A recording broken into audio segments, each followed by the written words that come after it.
Hello everyone, কেমন আছেন সবাই? আশা করি ভালো আছেন। আবারও চলে আসলাম নতুন একটা ভিডিও নিয়ে। এই তো আজকে মায়ের বাসায় চলে এসেছি। বাসায় ভালো লাগছিল না, তাই ভাবলাম মায়ের বাসা থেকে একটু ঘুরে যাই, হয়তো ভালো লাগবে। মায়ের বাসায় আসার পর ছোট ভাই বলল, চল দুপুরে ভাত খেতে হবে না, দুজন মিলে কাচ্চি খাই। আমিও দুষ্টামি করে বললাম, তুই যদি খাওয়াস তাহলে খেতে পারি। ও রাজি হয়ে গেল। তারপর অবশ্য ওকে বিল দিতে দেয়নি, মাই দিয়েছে। আর এখানে আমার বড় ছেলেটা একটু মর্জি করছিল। আমি অনেক শান্ত করার চেষ্টা করছিলাম, কিন্তু শান্ত হচ্ছিল না। তারপর আমার মুদি দোকানের বাজার চলে এসেছে। মায়ের বাসায় যাওয়ার সময় স্লিপটা দিয়ে গিয়েছিলাম, আসার পর ওরা দিয়ে গিয়েছে। এখানে তেমন কিছুই না, সবার ঘরে যেমন বাজার আসে তেমনই, এক্সট্রা কিছু না। তেল, টিস্যু, সয়াবিন তেল, দারুচিনি, এলাচ, পোলাও চাল, 3 টাইপের ডাল, মসুরির ডাল, মুগ ডাল, বুটের ডাল, চিনি, লবণ, হলুদ মরিচের গুঁড়ো আর একটা রোস্টের মশলা। আমার বাসাটা যেহেতু সিঁড়ি দিয়ে উঠতে হয়, তাই একেবারেই চেষ্টা করি যে বেশি করে নিয়ে আসার। এখানে খুব বেশি না, মোটামুটি আমার মাস চলে যাবে, এতটুক বাজার করা হয়েছে।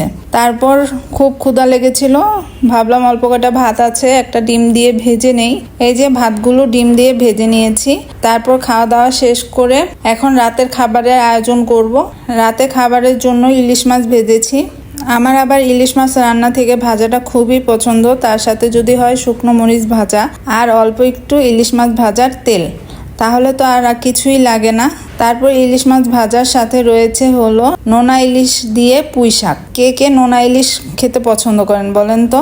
আমার তো খুবই ভালো লাগে। এই নোনা ইলিশের তরকারিটা পুরাই লবণ ছাড়া রান্না করেছি। তারপরও মোটামুটি আমরা যতটুকু লবণ খাই তার থেকে একটু বেশিই ছিল। কেন বলেন তো? কারণ নোনা ইলিশে প্রচুর পরিমাণ লবণ থাকে, তাই লবণ ছাড়াই রান্না করতে হয়। আর যদি ভুলেও একটু লবণ দিয়ে দেন তাহলে আর তরকারি খেতে পারবেন না, আপনি যত পরিমাণেই লবণ খেতে পছন্দ করেন না কেন। তাই এই নোনা ইলিশের তরকারিটা লবণ ছাড়াই রান্না করতে হয়। তারপরেও নোনা ইলিশ রান্না করার আগে আমরা 6-7 বার গরম পানি দিয়ে ধুয়ে রান্না করার চেষ্টা করি। এতে লবণের পরিমাণটা অনেকটাই কমে, না হলে মুখেই দেওয়া যাবে না। আর চেষ্টা করি একটু শাক দিয়ে, সবজি দিয়ে বেশি করে রান্না করার, যেন লবণটা শাক সবজি দেওয়ার ফলে কমে যায়। আজকে রান্না করব হলো পুঁই শাক দিয়ে। অনেক দিন পর আজকে বাসায় পুঁই শাক রান্না হচ্ছে, অনেক দিন ধরে রান্না হয় না।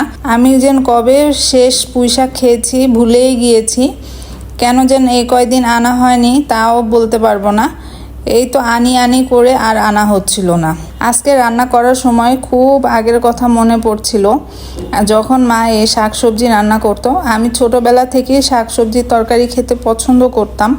আমার কখনোই এটা খাবো না, সেটা খাবো না, এ খাবো না, সে খাবো না, এমন কিছুই ছিল না।